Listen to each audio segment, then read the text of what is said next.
Hello, welcome back to Vault Hunters 118. Hope you're having a wonderful day. As you can see behind me, we are just 17 knowledge essence away from unlocking Create. I've already crafted the knowledge core. And so, let's not waste any time. I've got everything I need. And with a good run here, we should actually be able to reach level 18 in addition to completing the getting Create.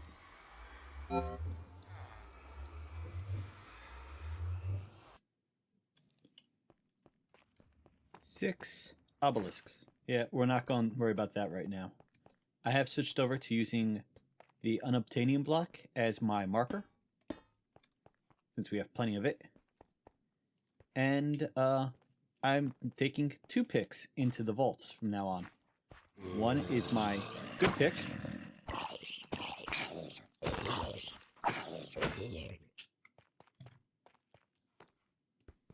which has the mining speed buff, the silky, all that good stuff. But a second pick also that I can use for mass mining in the ore rooms because, well, I'm chewing through 1,000 durability on my good pick here every time I find every vault run with all the new ore POIs. So I don't really want to be wasting pick durability on ore POIs. So we'll make do with this.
Okay, as I was saying, I did hotkey 2 abilities to my mouse now, in addition to the skill select wheel.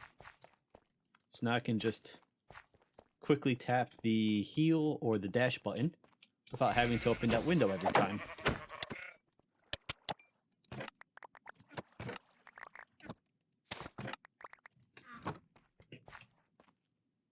Which means I'm less likely to get in a situation where I need to stop, change skills, and then run again.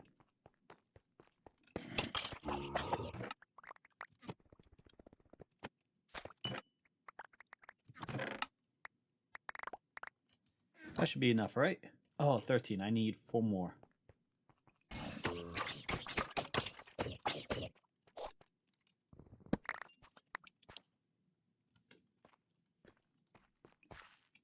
Still only 14.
There we go.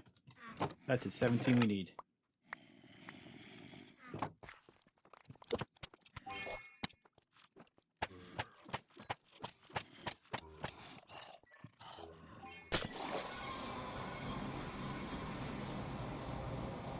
Alright, not quite enough to level up, but that can be easily solved with the many, many hamburgers I have. 82 chests. That may be one of the highest runs for me so far. Vein mining wooden chests with the pickaxe makes it much easier to, well, I mean, you could loot 4 chests in the time it takes to open one. A lot of vault fighters, a lot of zombies.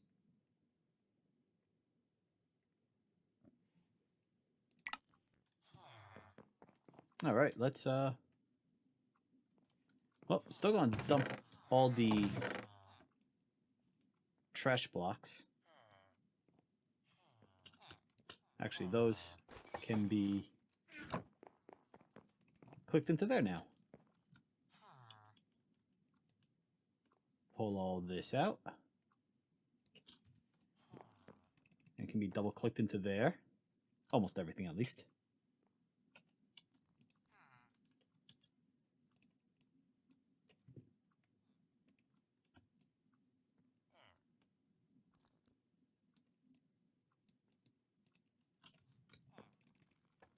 And same with that. All right, now inventory is almost completely unloaded. Let's... There we go, 3rd time's the charm. Let's grab all that, grab that.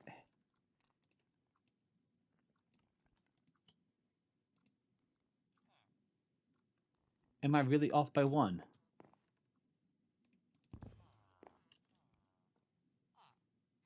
Apparently I miscounted. I'm off by 2. I'm off by 2. I needed 19, not 17. Oh, darn it. Okay. I guess I'm going to just run a level 9 here. It's not really going to get me much experience, but it will get me the last knowledge essence I need. And then we can start on create. Can't believe I made such a rookie mistake. Alright, well, I'm not going to make you sit through a level 9 run because it's probably not going to be very exciting. We will be back shortly. Of course, I got the ornate on the level 9 vault. So any gear that would drop would be level 9. Oh well. I could use the crafting supplies. 69 coin piles. Nice. 50 chests. 70 mobs. This is, of course, the level 9 vault, so I'm only getting half the experience modifiers. But 1800 experience, that's really quite good for only half. Yeah, all the ornate chests did help. Got 16 of them. As I said, 69 coin piles, so that's quite a bit. And decent amount of painite and benionite. Even some sparkletine. At this point, I'm wishing I had the sparkletine mining bounty up instead of the zombie hide find scavenger item one, because I would have completed it already.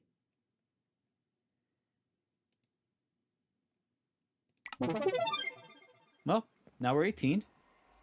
And we picked up another 15 knowledge essence. So now we can craft the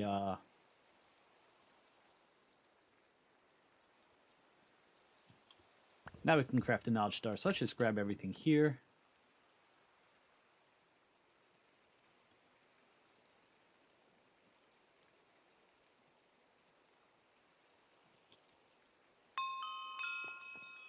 Now we have 6 knowledge stars.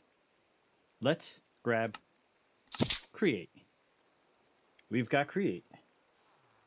And as you've seen, I have bookmarked a lot of the different create items I'm going to need. The crushing wheel, the bearing. So I think I'm going to just put away my inventory, and then we're going to start building create items and laying out our factory down below. So we'll be back in a minute. So we're going to need a lot of chromatic iron. So I just grabbed all of it that we have, which apparently is not all that much. So I'm going to have to go out mining some more. But where to start? Well, we're going to need the windmill bearing. So I'm going to need to craft up 2 more black chromatic steel, plus another pog. And we're probably going to want the crushing wheels. Crushing wheels require andesite alloy, which you make with chromatic iron and andesite. This only makes 1, whereas this recipe, which I don't think has been fully updated for the mod, because I imagine this should be polished vault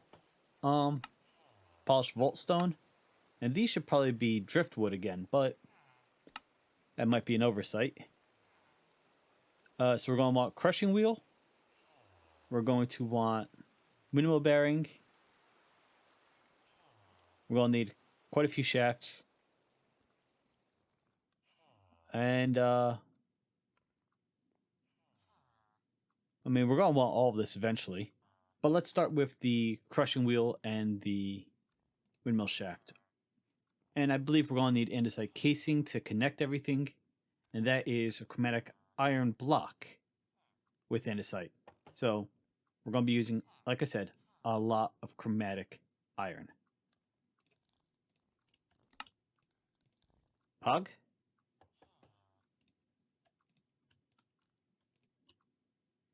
Oh, I gotta do that first.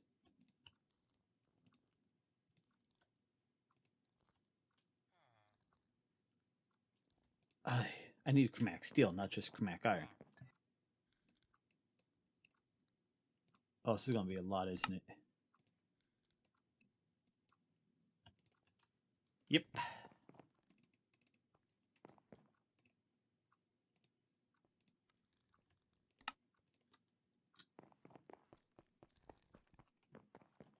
Oh, there goes a quarter of our chromatic iron already. We just started. Gonna need a shaft, which means I'm gonna need these.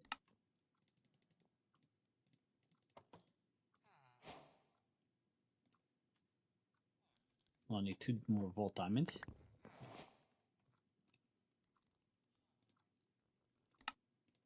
Well, at least that crafts up a bunch. And that's a windmill bearing.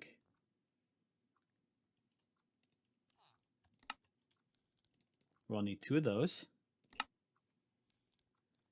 We're gonna need sails. Sails at least are pretty cheap. Sticks, alloy, and wool. And I've got plenty of all that. Yeah, let's start with 16. And then I'm going to want a couple casings, I think. So let's craft up.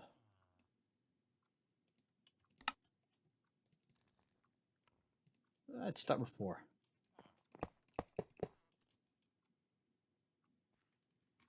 And I'm out of that already.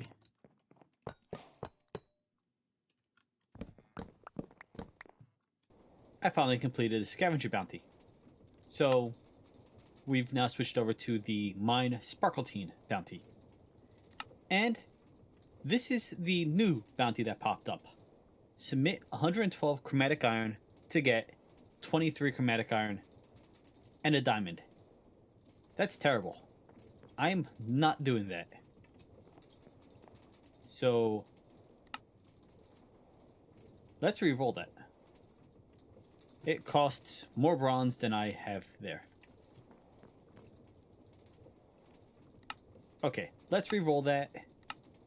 Mine 15 black opal. That's going to be fairly difficult since I'm only finding 1 black opal per vault on average, if not less. But it is doable, and the chromatic steel's nice, and another mystery box is nice. And we'll switch to this one once we complete the Sparkletine one, because I want to try to roll some new leggings. was also thinking about crafting a new weapon, new sword. But I was looking at the community guide for Vault Hunters, and it says that weapons and swords get their tier 2 damage modifier implicit. Here you see I've got the tier 1 at 12. You get access to the tier 2 at level 19. So at level 18, as we are now, there's no point in creating a new sword until we get to level 19 when we can get the new implicit. So we'll hold off on that.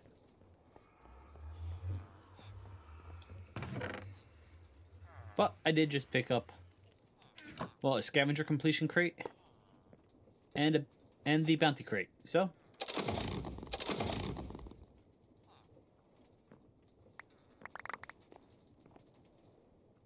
nice little soul flame, a little bit of carbon, fair bit of copper and silver. Should just about replace what I had to spend. And a pair of pants.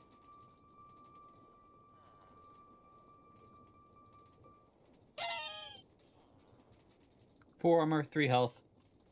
But again, they're level 9. So we're just going to burn those.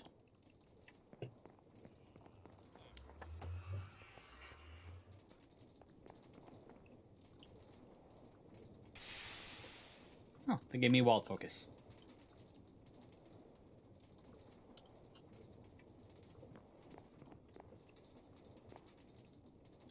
I did want to buy these though. The level, well, they'll be level 18 leggings. And to do that, I was melting down some extra apples. Stuff that we don't, well, that I'm not using to try to get enough shards in order to buy it. Let's go grab my shard pouch.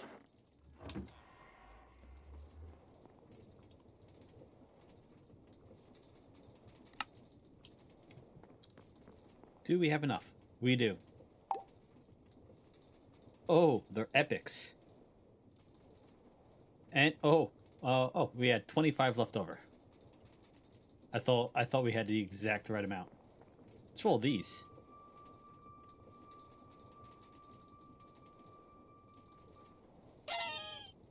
Soul Eater leggings. 6 armor compared to 8. 4 health, extra durability, trap disarm chance, and an open prefix.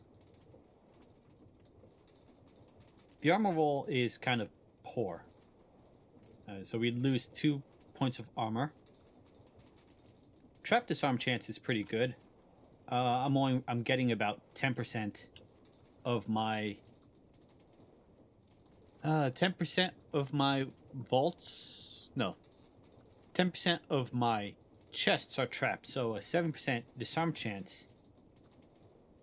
I don't know if that's gonna be the 10% minus 7 or if that's 7% of 100 being the 10. So we'll either reduce the disarm chance from 10% to 3%, or it'll reduce the chance from 10% to 9.3%.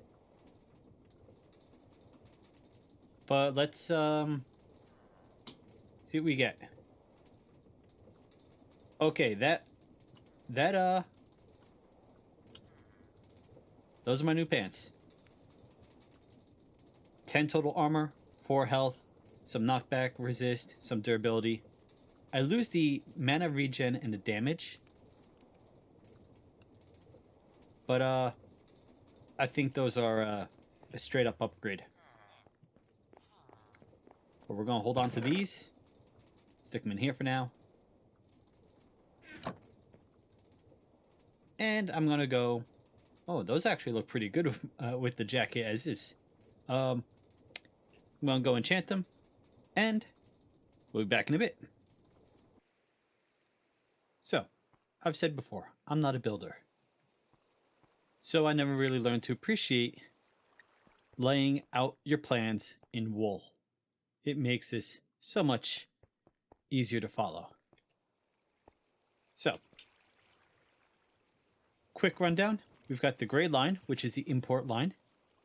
We'll run all the way along our machines here. This same line runs all the way back to our windmill, but it serves double duty. It carries the power from the windmill, but also we'll be carrying all of our farm drops along the way.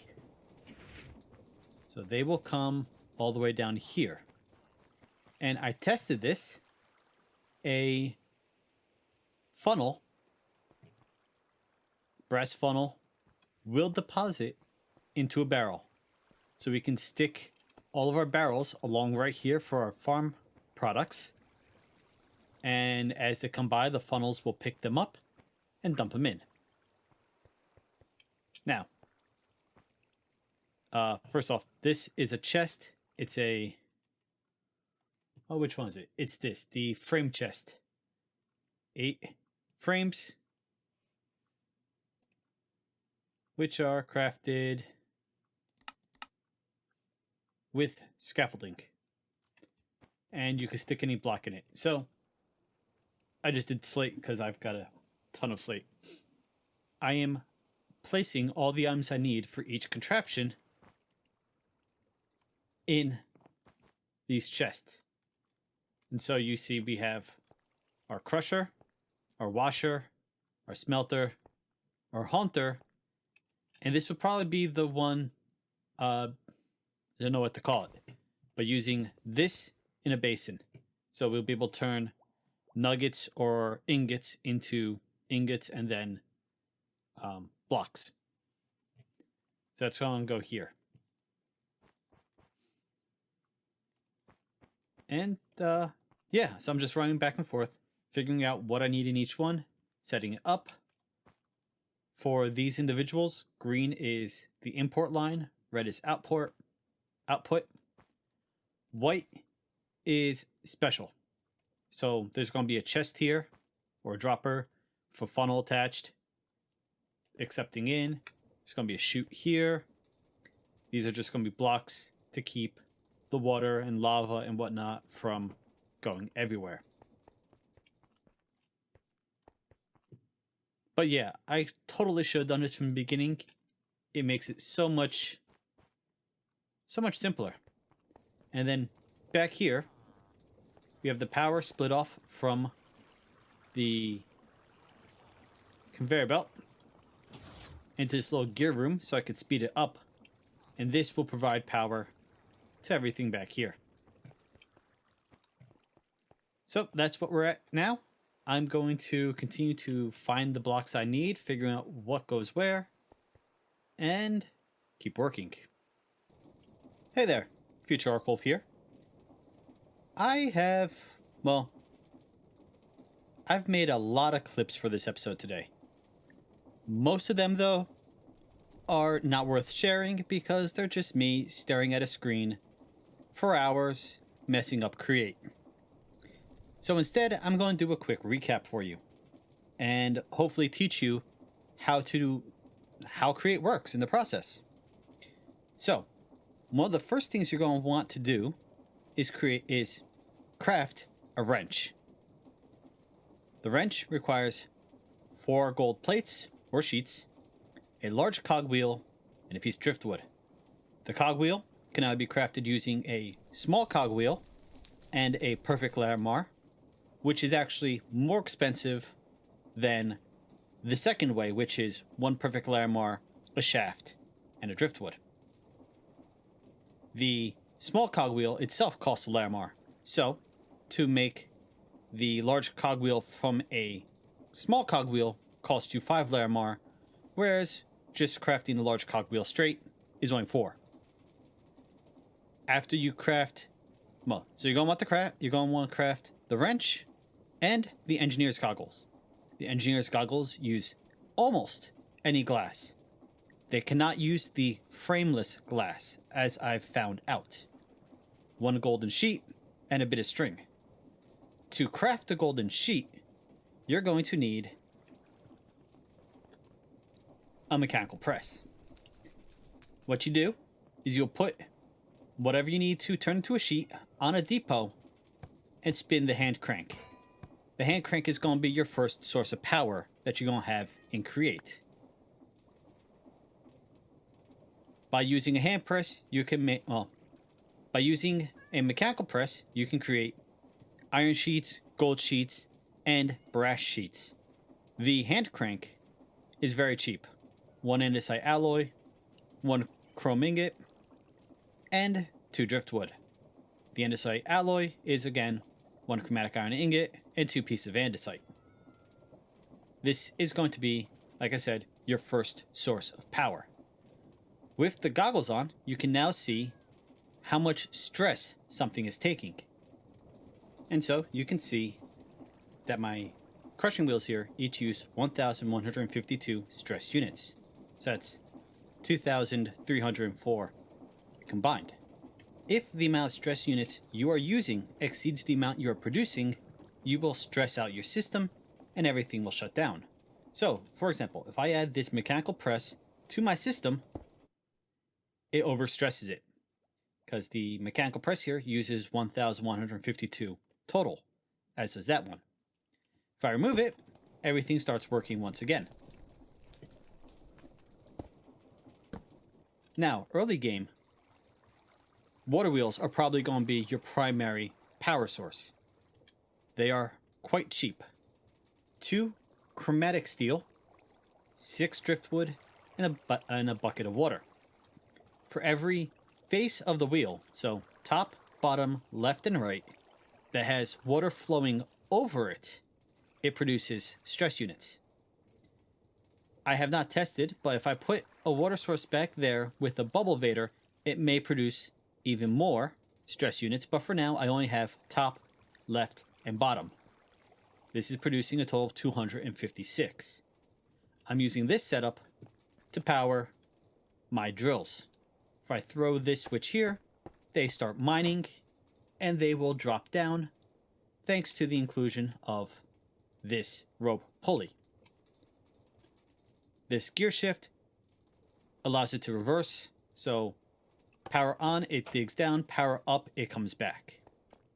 If, however, you have a POG on hand, your better choice of option is the windmill bearing. The windmill bearing costs a POG, a polished vault stone, 2 black chromatic steel, 2 vault diamonds, and a shaft. You're going to be crafting a lot of shafts. That's andesite alloy and chromatic iron. The windmill is, well, fairly simple. So you have the bearing. Anything that's attached to the bearing using glue will be part of the windmill. You need 8 sails in order for it to count as a windmill. Here I have, let's see, 6 times 3 is 18 times 4. Let's see, 18 is 36, and 36 twice is 74. No, 72. So I have 72 sails, and that's producing 4,608 stress units. You activate it by clicking it with an empty hand. And as you can see, it's off. If I click it again, it is spinning once again. Now, the rotation you get directly out of the windmill is actually quite slow. I have it gear shifted here once. That is speeding it up, but not by too much. If we, however, go look at my gearbox room, here we have the input. This is the speed that is spinning after 1 gear shift. Big cog into small cog, and attach to the small cog a large cog, and it shifts it up a gear. Big cog into another small cog, speeds it up further. And then once more large cog into small cog, it is now spinning considerably faster. The best place to show you the speed difference is right up here. This is 1 gear shift. and this is an additional 4. You know, it'll be easier to show you just getting a speedometer, so I just crafted one up quickly. And now you see coming directly out of the windmill, we're producing 9 RPM. After 1 gear shift ratio, we're going at 18. So we double for every gear shift. So now this one should have an...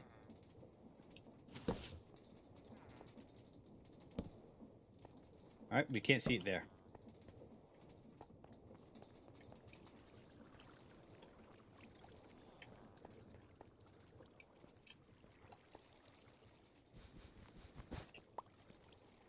So the input line should have a speed of 18. If we now go into the gear room, after all of these shifts are complete, we're at 144 RPM. And you should be able to see that again right there, 144. So that's 18 RPM, still 144. Now, the increase in RPM increases the amount of stress units each component uses, but also speeds up the rate at which it functions. So these crushing wheels are working a lot faster at 144 RPM than they would at 18. Now, I'm just going to classify these as fan units since they use a fan to operate. You have the haunter back there, the smelter using lava, and a washer. They all function in pretty much the same way. You have your fan unit. You need the rotational power coming into the fan turning clockwise, and that allows the fan to blow. Here I have trapdoors and a pressure plate. That is just to keep the water in place. Same is true for the lava back there. Now, the way these work is you have whatever item you need processed. You can either drop them down manually or through a chute, smart funnel, or even a dropper should work. The item comes down, lands, and will be washed. Here, I have a filter on my brass funnel. The filter is set to blacklist. These items will not be picked up, but their processed output will. So if I grab some gravel and I toss it into the water, it will be pushed back and start processing. Now, by having the funnel here with the filter, it will only pick up the products that you get from washing gravel, in this case, flint and iron nuggets. Once washed, the output will be picked up by the funnel, put into this inventory, and then in my system, it is dumped out onto the belt. This works the same way for the smelter and the haunter. I recommend putting a filter on your funnel, and you can either do it to blacklist what you're processing or whitelist only the items that are getting picked up.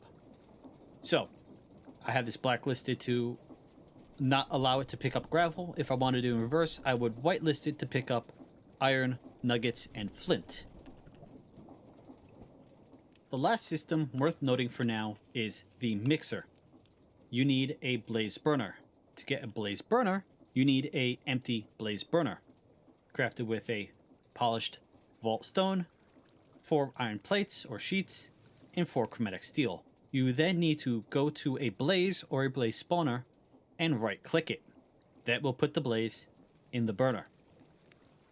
You then will put your item into mixer, provide the mixer with rotational energy, and that will allow you to mix. One of the first things you will be mixing is brass. Brass you make by mixing copper and zinc. And you would need to provide heat to the blaze burner, be that coal, blaze rods, or lava. I hope this quick little breakdown helps you understand how to use Create and how to set it up. there is a lot more we can do with Create. I've only just scratched the surface. And, well, as I learn more, I will include them in future episodes. On that note, however, I think we're going to call it a day here. I have spent many hours working on this. I am quite happy with where it is now. There's still much more to improve. But I'm also going to have to run many more vaults to get the resources, since I am pretty much out of carbon. Chromatic steel is looking better now that I've got Create set up. I can double it more efficiently. But yeah, everything else is running a little thin. So I'm going to keep running some volts. I'll show you anything interesting. But that will have to wait till next episode. So until then, I hope you have a wonderful day, and I'll see you next time. Later.